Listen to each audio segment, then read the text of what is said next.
move on to another part. President Putin today, I believe he's in Kyrgyzstan.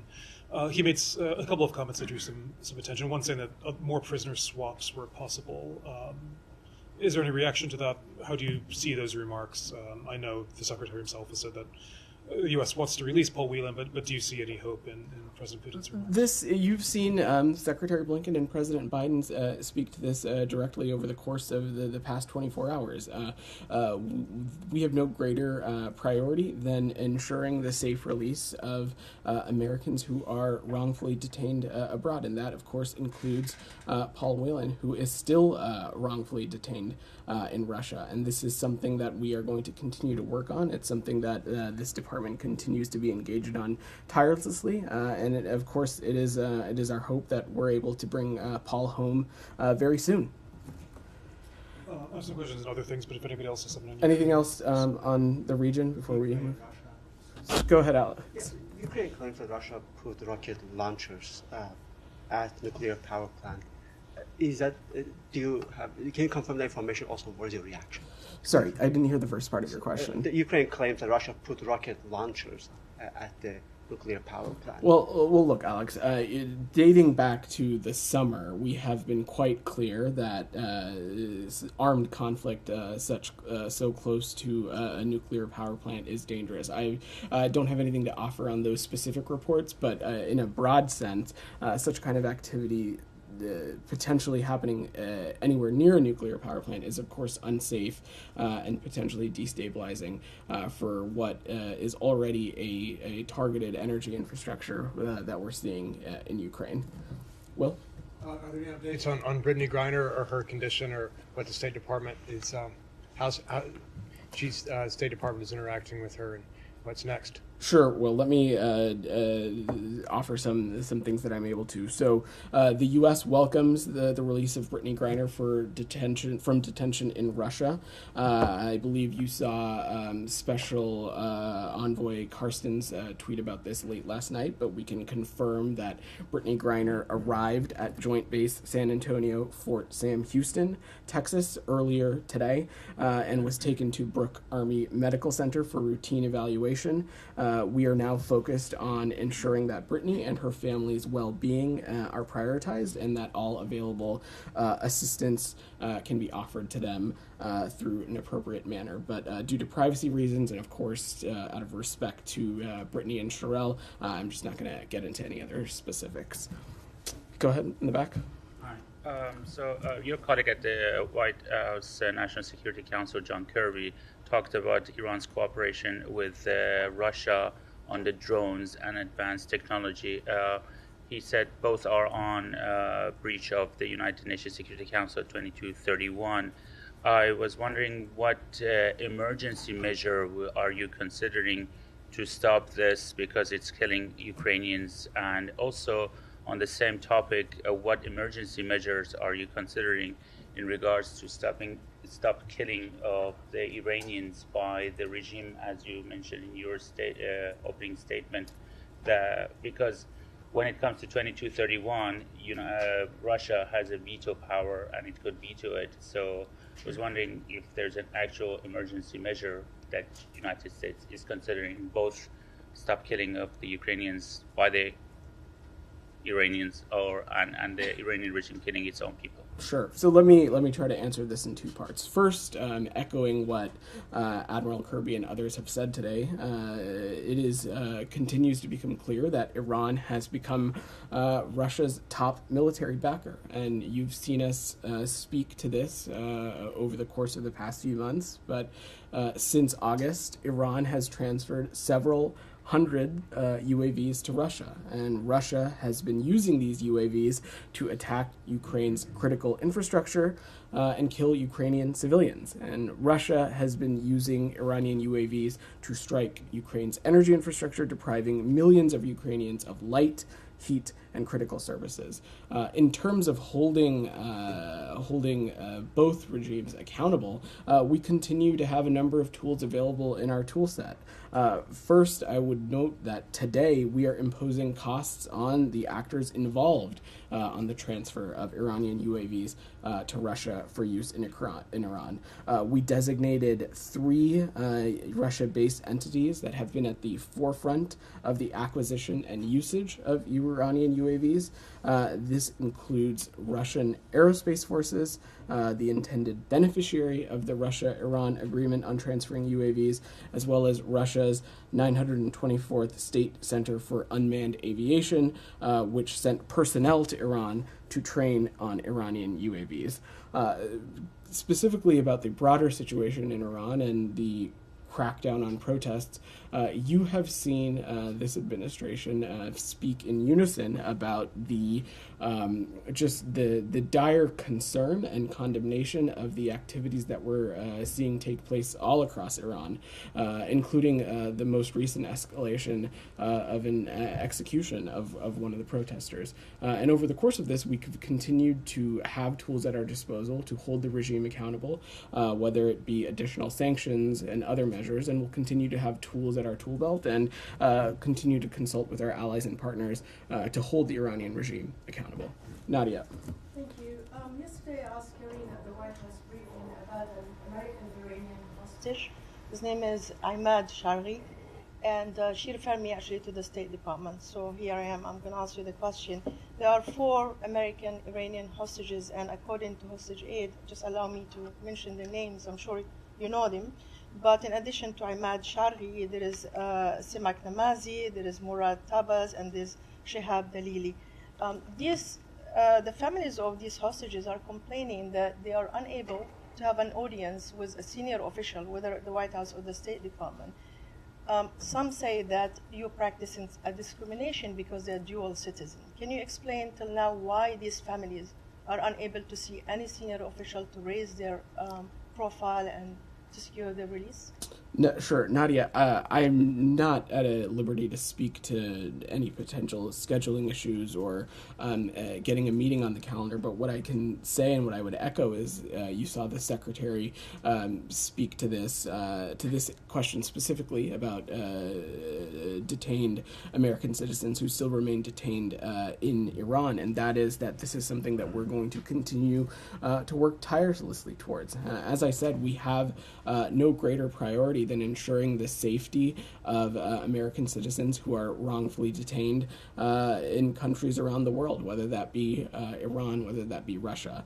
And this is something that this administration is going to work towards tirelessly, and you have seen us work towards tirelessly.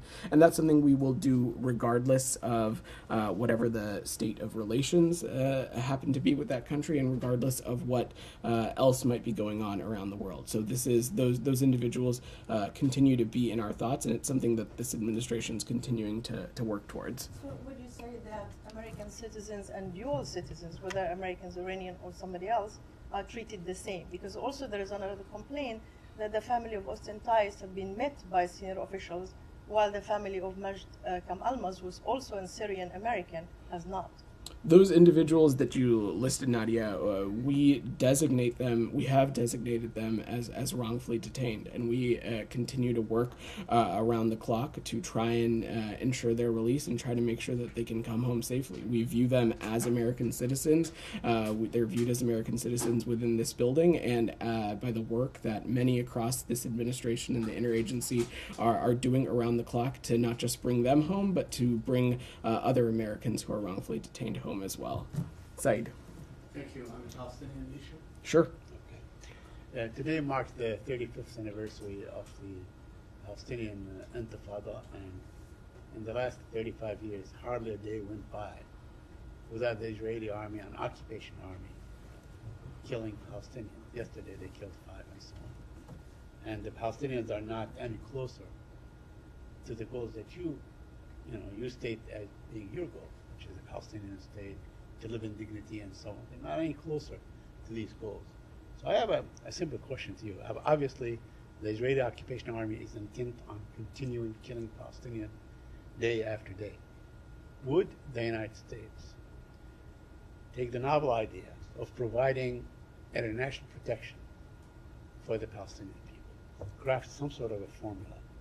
Because obviously no one is protecting the Palestinians.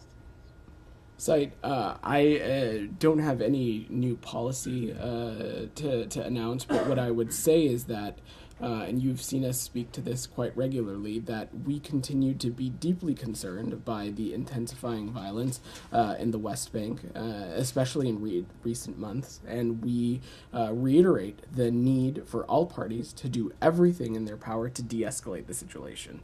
And it is vital that the parties themselves take urgent action to prevent even greater loss of life. And you are correct, the recent period has seen a sharp and alarming increase in Palestinian and Israeli deaths and injuries, including impacts on numerous children. And we continue to emphasize with the Israelis and the Palestinians that they both deserve to have equal measure of security, of stability, of justice, of dignity, and democracy. You know, those last words that you just said, justice, democracy, dignity, and all these things, you know, they're all fine and lofty, but they really ring hollow, with all due respect, because obviously the Israelis are not listening to you. There has to be some sort of a tangible measure, something that you can measure and say to the Israelis, if you continue to do this, this is what I'm going to do, which is you are unwilling to do.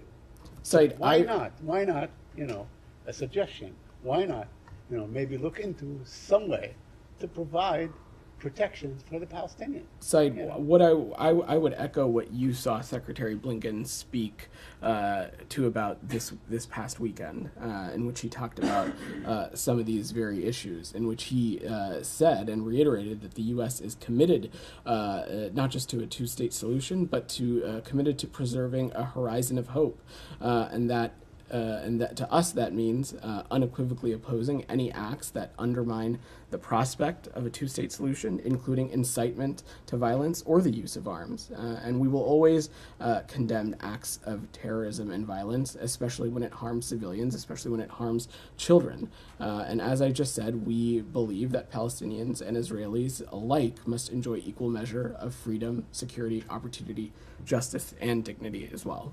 One more question on Israel. The UN a couple of days ago urged Israel to give up its nuclear arsenal. Are you aware of that request first? Are you talking about the database? Is it something that you support? Is it something that the United States would support? So the U.S. Opposes the creation of this database that you're referring to and continues to oppose any work to update it. We have not provided and will not provide any information to the Office of the UN High Commissioner for Human Rights on this database, and our position has been repeatedly made clear in public statements as well as in meetings that we've had directly with the Office of the High Commissioner. I'm going to work the room, Alex, since we got to you. Go ahead. Russia. Two quick questions on Russia. So, Russian Deputy Foreign Minister Ryabkov said today that the United States is not ready to negotiate security guarantees for Russia. Do you have any comments on this? And I have two more. Well, what I would say to that is that Russia could end this war now, and it has always been up to Russia about ending this war.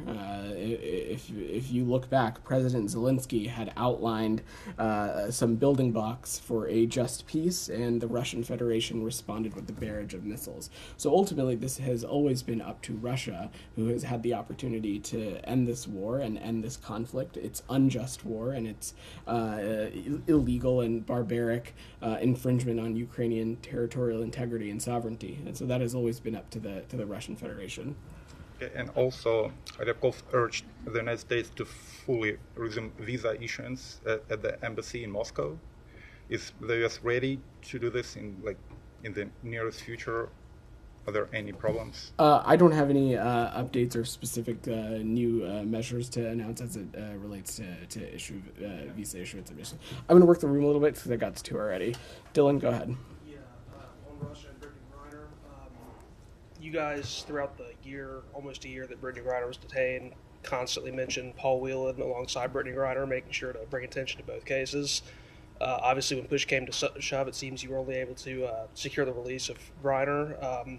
So why was it Brittany Griner and not Paul Whelan that was released if you were only able to get one of them? Well, Dylan, I think you saw the President of the United States and the Secretary of State and the White House press secretary answer this same question, but I will humor you again that we have been very clear, and Secretary Blinken had been very clear, even when he came down to this room to speak about the substantive proposal that had been made to the Russian Federation for the release of both Brittany Griner and Paul Whelan. Unfortunately, due to the nature of the way the Russian Federation has been categorizing Paul's case, that was not possible. And it became very clear to us that it was either to bring Brittany home or to bring no American citizen home. And so we made the difficult decision to do so. But as we've said yesterday, as I said at the top of this briefing to Sean's question, we're going to continue to work tirelessly to bring Paul home and do everything we can to ensure his safety and to make sure that he can get home as soon as he can. I will also echo something that the Secretary said in his press conference earlier this week. When Trevor Reed was released in April, it was our strongest desire that Brittany and Paul could have been on the plane home with him back then. And yesterday, when Brittany was on her way home, it was our strongest desire that Paul could have been on the plane with her on his way home too. But this is something that we're going to continue to work towards, and it's something that we are going to continue to prioritize, and it's something we've continued to remain engaged on. One quick follow-up. Sure. Does it concern you? There's been some criticism of the administration along the lines of trading such a high-value weapons dealer for one U.S. citizen might set a precedent that incentivizes states like Russia to nab Americans for committing no offenses or very minor offenses. Does that concern you at all, the precedent that sets? Well, the important word in your question you had at the beginning, and it was a U.S. citizen. And there is no higher priority for this administration than the safety and security of American citizens who are wrongfully detained or being held hostage abroad. This was, of course, a tough decision. The president had a tough decision to make on the individual in question, Victor Bout. He had served a number of years in U.S. prison facilities after being convicted with due process. He was scheduled for release in 2029 and was part of this arrangement so that we could bring Brittany home safely and securely. Go ahead. Thank you. So we know that Chinese President Xi is in Saudi Arabia, and they have signed a strategic partnership agreement and several other cooperation memoranda on many issues, including defense, energy, and technology. Do you still believe that the administration has a leverage on Saudi Arabia, given the fact that you are reviving the relations with Riyadh? We have long said, and I've said this, Ned has said this, the Secretary of State has said this, we, of course, continue to have a multiplicity of interests as it relates to our relationship with Saudi Arabia. On your specific question, I would defer to Saudi Arabia and the PRC to speak to any specific details or contours around a deal, but we have a relationship with both of those countries, and as do many of our allies and partners. And it's not for us to comment on bilateral relationships between any two countries when we are not a party to them.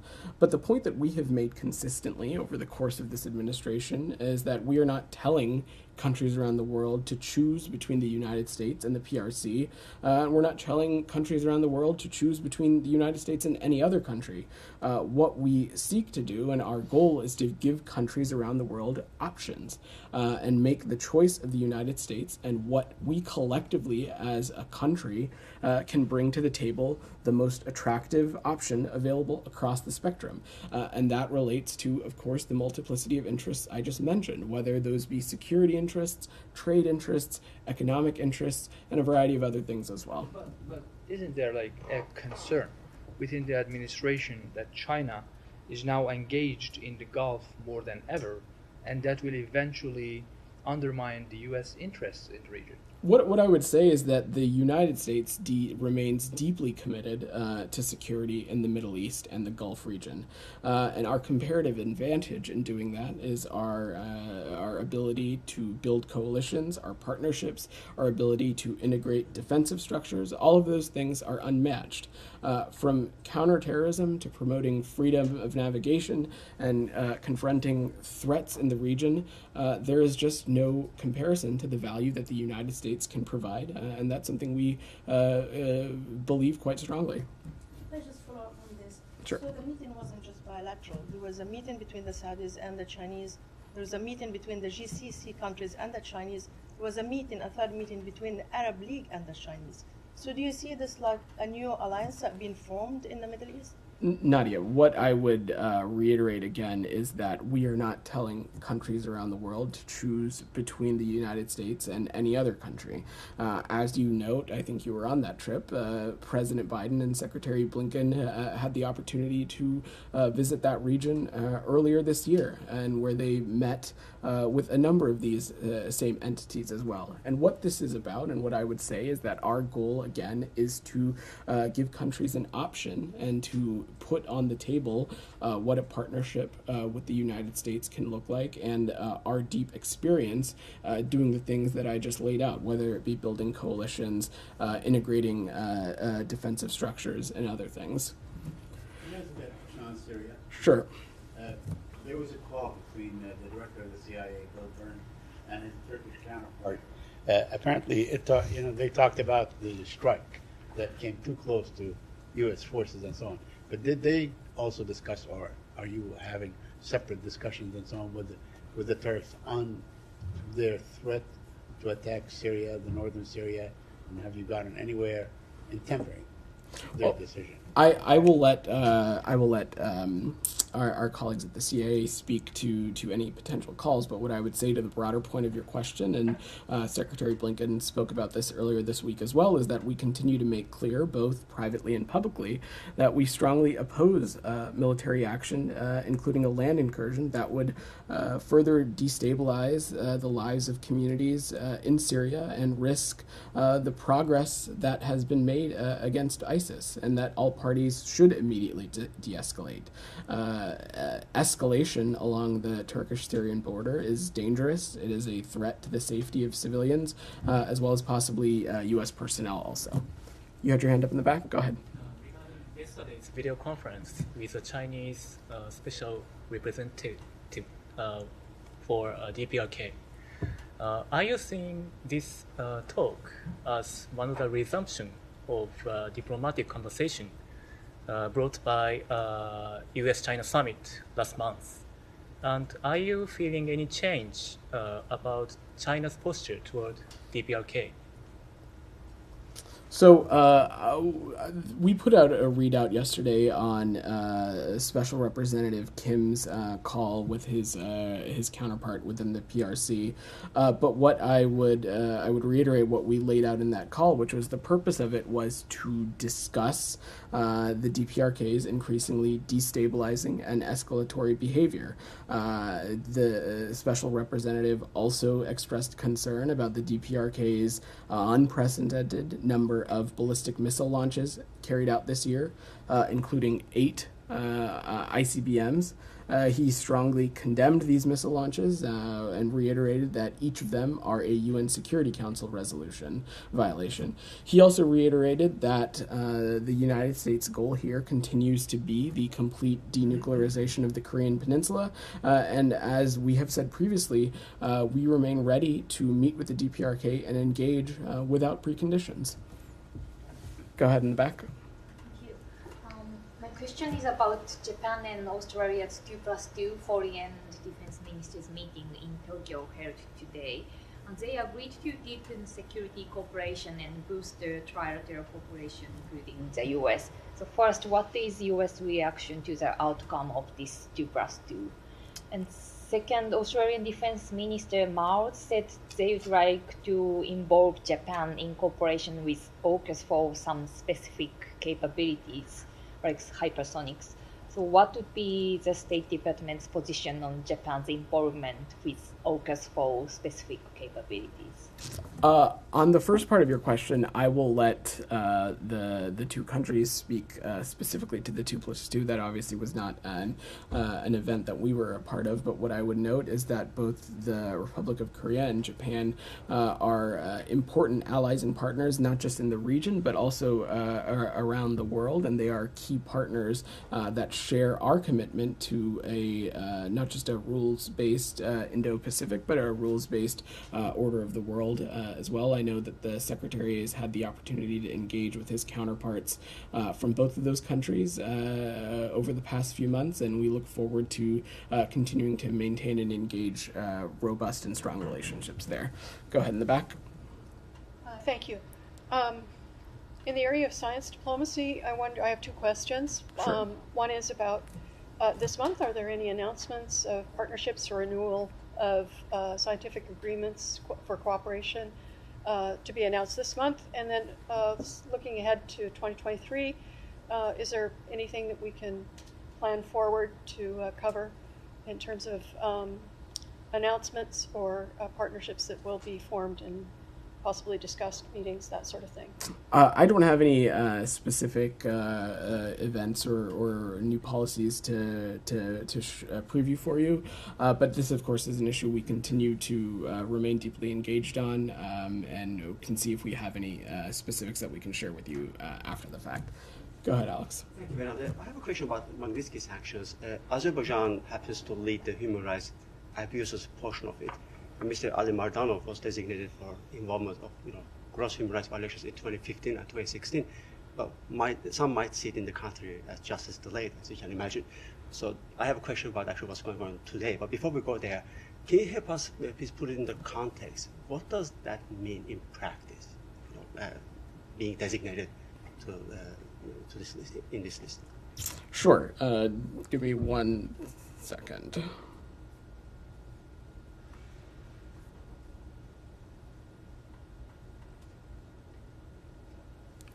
So as I said at the top of the briefing, the announcement is a sweeping action against corrupt actors and those connected to human rights abuses and violations worldwide. These actions impose consequences on actors across the globe who engage in corruption and violate or abuse human rights. This is a broad designation. It's a series of broad designations that we've made that has impacted 65 individuals, more than 65 individuals and entities, and in 17 countries. You had a second question? Today, the leading activist Bakhtiar Hajiev got arrested once again, third time in a year. He's accused of hooliganism and contempt of court. His case is so public that the accusations against him are so sham. Anyone you ask the country will argue that that this is a trumped up case. Do you have any reaction? Do you know? Have you heard about this case? We are deeply troubled by the arrest and the detention of Mr. Hajiev on the eve of Human Rights Day, and we urge the authorities to release him expeditiously. The U.S. remains strongly committed to advancing respect for human rights and fundamental freedoms, and we again urge the government to respect their citizens' rights, including their right to express their views peacefully. This is the latest case to Litvinov arrests happened in the country this year. Some argue that the conventional wisdom is that the U.S. is so much involved into energy, cooperation, peacemaking. That's why it turned blind eyes, against, on human rights. What was your reaction to that? And is the topic being discussed when, like yesterday, Assistant Secretary Dunford called Azerbaijan Foreign Minister? From the very beginning of this administration, since we've come into office, we have placed human rights at the center of much of our foreign policy, and as we engage with countries around the world, and that's something that we will intend to continue to do. One more in the back. Oh, I'll come to you, Sean, after that. Go ahead. Thank you. Does the U.S. consider all detained Americans in Russia to be wrongfully detained, all of them? We've never said that. That absolutely. That we've never. I don't know. Are you Are you saying that we've said that previously? No. I'm just asking because, for example, in the case of Mark Fogel, we have never heard whether he was wrongfully detained or not. American citizens who are detained in any country, our posture continues to be that they need to be affronted consistent and regular consular access that is in line with the bilateral relationship that we have. But of course, that there is a designation beyond that of American citizens who are wrongfully detained, and we're continuing to work around the clock to ensure and work towards their release safely and securely as well. Sean. I should have pursued this earlier, but your response to Saeed's question about the database. The Secretary, in his speech at J Street previously, has said that the United States opposes settlement activities. Can you just explain a little bit more why the U.S. opposes the database and any other? Sure. So our view is that this database only serves to reinforce an anti-Israeli bias that too often finds traction in UN venues. And also, this database poses a genuine threat to companies doing business or considering business operations in the region. And that's why we've opposed the creation of this database and continue to oppose any work to update it. And we've not provided the High Commissioner on Human Rights' office any information, and we will not be. And our position has been quite clear previously as well. So there's no issue with U.S. businesses necessarily doing operating settlements or having some from the State Department's perspective, even though you oppose the expansion of settlements.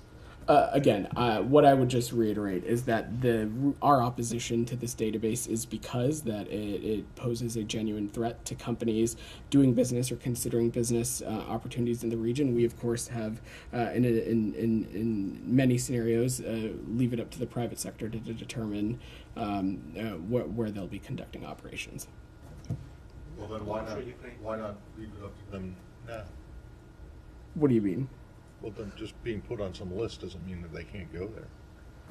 Again, Matt, I don't have anything additional to offer here, but we've opposed the creation of this database in large part because it reinforces the anti-Israeli bias that is too often found traction here in UN venues. And again, we believe that there is genuine threat to companies doing business or considering business opportunities in the region. You believe that there is you believe that the database poses a threat? Correct. Yes, we believe that the database poses a threat, a genuine threat, to companies doing business or considering business. How?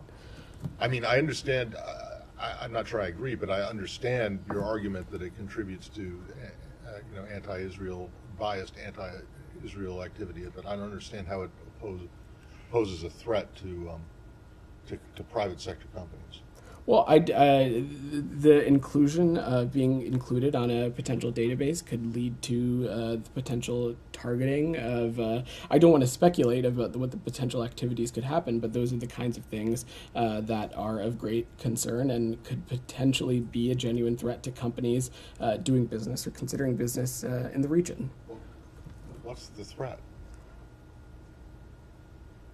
Again, Matt, I don't have any. If I sell widgets and I want to go and sell widgets in the West Bank, and I want to make money doing it, I'm going to advertise it, so people are going to know that I'm doing it anyway.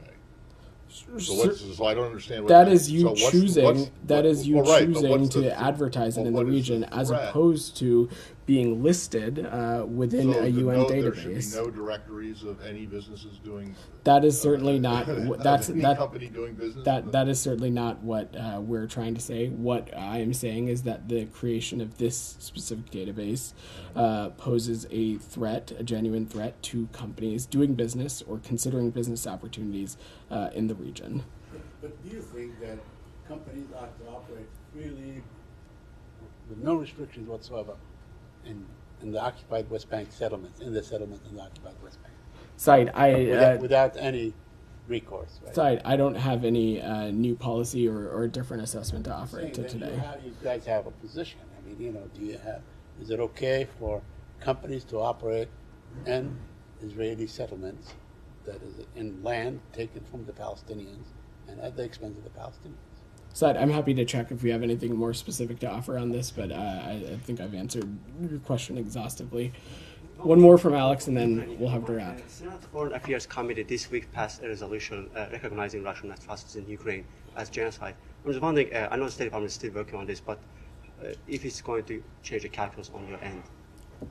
So I spoke to this a little bit when answering Sean's question about Bucha, but what I would just reiterate again is that over the course of this conflict, we of course have seen members of Russian forces and take part in a number of atrocities. And what the United States is going to continue to do is we're going to continue playing our part in holding those to account, no matter how long it takes. And as I said, we're doing that through a number of mechanisms. As I said, the Atrocity Crimes Advisory Group, as well as supporting those who are compiling evidence and investigating and prosecuting those responsible as well. But where are we at in terms of the definition of genocide? I know that the State Department has been still working on that. Are we approaching the end of? I don't have a metric or a fine point to put on it for you, Alex. But what I would say is just I would reiterate these lines of efforts that we have been taking part in to ensure that the atrocities that have been committed, that we're able to help in the information and the data and the evidence gathering and play our part in ensuring that those who perpetrated these are held accountable and the victims are able to have some justice as well. So just to make sure I understand you clearly, so are you in a position to clarify that State Department is still working on its definition of genocide? That is, as I said, I don't have any update for you. All right. Thanks, everybody. Thank you.